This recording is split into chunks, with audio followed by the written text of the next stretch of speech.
मितवर्ष पात्रा ने रिकॉर्ड किया है। हाफिज जी का एक पुराना स्टेटमेंट आपको दिखाएंगे।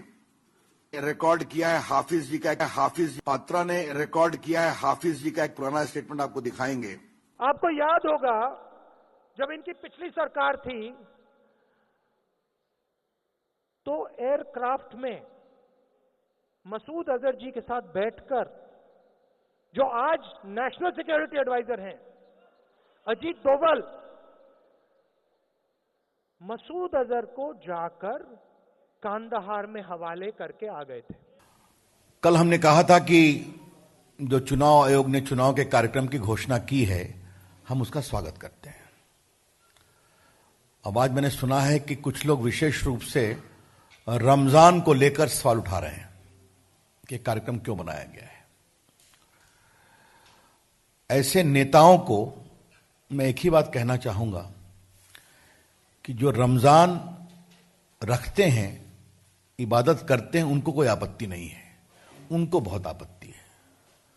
उस समय तो होली भी आ रही है, कुछ दिन बाद चैत की नवरात्रा भी आ रही है। तो इसका मतलब क्या है? और जो लोग ये सवाल उठा रहे हैं उनको हम कहना चाहेंगे, पिछले साल कैराना का लोकसभा का उपचुनाव तो रमजान के महीने में हुआ था, जहां तक मुझे स्मरण है, और वहां बीजेपी की हार हुई थी, वो लोग जीते थे। तो दर्जनों चुनाव त्योहार के समय होते हैं। हां, जिस दिन एग्जैक्ट त्योहार होता है उस दिन वोटिंग नहीं होती है। इसकी ध्यान रखा जाता है। तो ये जो लोगों ने सवाल उठाया है, ये उनकी हताशा है, ये हम कहना चाहते हैं। दूसरा विषय यह था कि आज कुछ लोग ये भी कह रहे हैं कि बीजेपी संस्थाओं का सम्मान नहीं करती है। जो ये कह रहे हैं उनको हम एक बात पूछना चाहेंगे उनसे, चुनाव आयोग पर हमला किसने बोला था? कांग्रेस पार्टी ने, उनके सहयोगी दलों ने। ईवीएम को लेकर इतना बखेड़ा किसने बनाया था? कांग्रेस पार्टी, उनके सहयोगी दलों ने। सुप्रीम कोर्ट के राफेल पर फैसले के बावजूद बार बार सवाल उठाना कौन करता है? कांग्रेस पार्टी करती है। सीवीसी पर हमला किसने किया था? विपक्ष के लोगों ने किया था।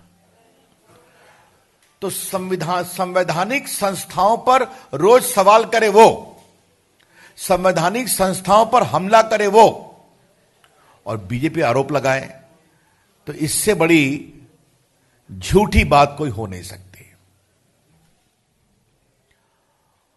और तीसरी बात जो बतानी बहुत जरूरी है कि आज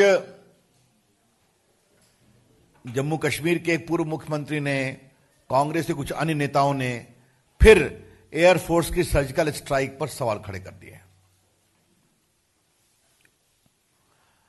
कुछ लोगों ने तो बड़ी ही शर्मिंदगी भरी टिप्पणियां की हैं। ऐसे लोगों से मुझे एक ही बात कहनी है जो मैंने पहले भी कहा था, पूरी दुनिया भारत के साथ है। पूरी दुनिया भारत से कोई सवाल नहीं पूछती, लेकिन इन लोगों को एयरफोर्स की ताकत पर विश्वास नहीं है। इसे साफ साफ यह कहा है। बीजेपी की ओर से हमारा स्पष्ट कहना है, यह सब कुछ राहुल गांधी के इशारे पर हो रहा है।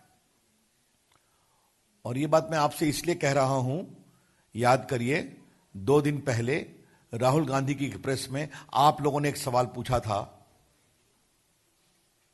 दिग्विजय सिंह के कमेंट पर, कपिल सिब्बल चिदंबरम के कमेंट पर। राहुल गांधी ने कोई जवाब नहीं दिया था। तो राहुल गांधी की अगुवाई में, राहुल गांधी के प्रोत्साहन में सेना के ऊपर अनावश्यक हमले किए जा रहे हैं।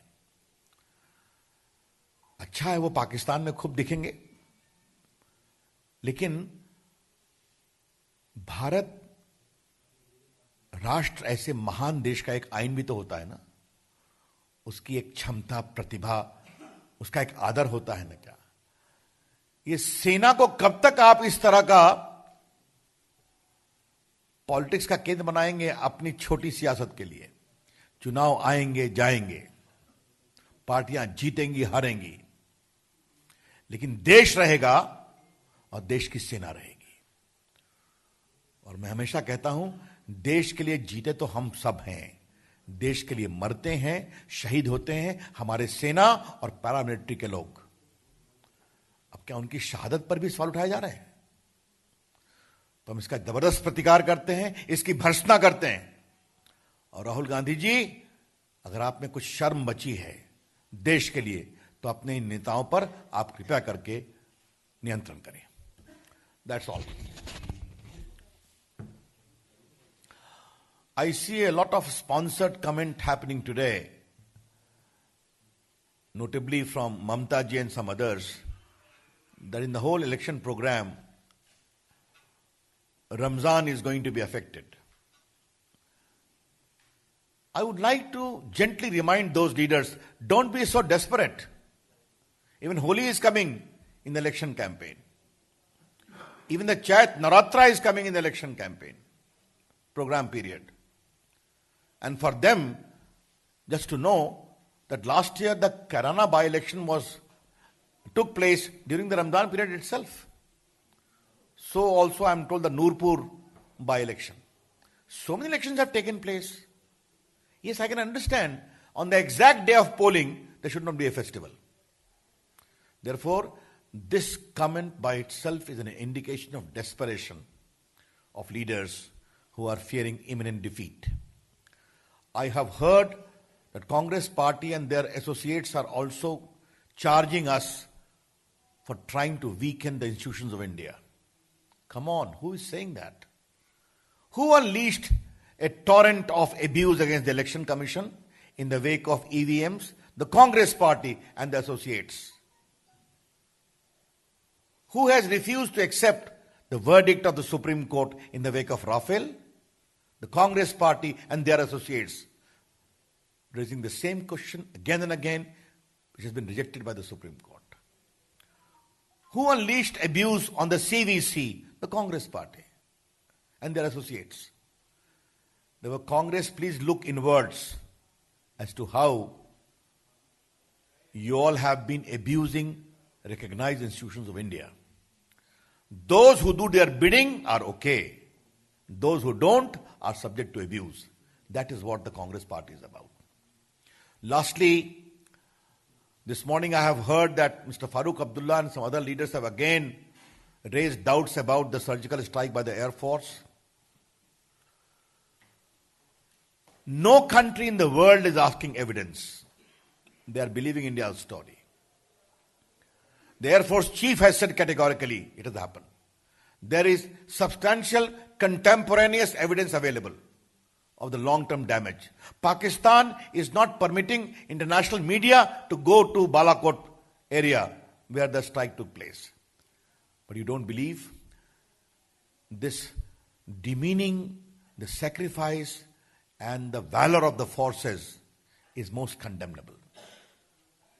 We all live for the country. The security forces and the paramilitary forces who die for the nation. Let's learn to respect that. But the silence of Mr. Rahul Gandhi is absolutely conspicuous and surprising. He did not dissociate from the comments of Digvijay Singh, Kapil Sibal and Chidambaram. Even in the press conference, he did not give a reply. We are very clear. All this is happening because of the instigation, patronage and direction of Rahul Gandhi. The country surely will give a fitting reply. Rahul Gandhi की अगुवाई में, राहुल गांधी के प्रोत्साहन में सेना के ऊपर अनावश्यक हमले किए जा रहे हैं। अच्छा है वो पाकिस्तान में खूब दिखेंगे, लेकिन भारत राष्ट्र ऐसे महान देश का एक आईन भी तो होता है ना, उसकी एक क्षमता, प्रतिभा, उसका एक आदर होता है ना। क्या ये सेना को कब तक आप इस तरह का पॉलिटिक्स का केंद्र बनाएंगे अपनी छोटी सियासत के लिए? चुनाव आएंगे जाएंगे, पार्टियां जीतेंगी हारेंगी, लेकिन देश रहेगा और देश की सेना रहेगी। और मैं हमेशा कहता हूं, देश के लिए जीते तो हम सब हैं, देश के लिए मरते हैं, शहीद होते हैं हमारे सेना और पैरामिलिट्री के लोग। अब क्या उनकी शहादत पर भी सवाल उठाए जा रहे हैं? तो हम इसका जबरदस्त प्रतिकार करते हैं, इसकी भर्त्सना करते हैं। और राहुल गांधी जी, अगर आप में कुछ शर्म बची है देश के लिए, तो अपने इन नेताओं पर आप कृपया करके नियंत्रण करें।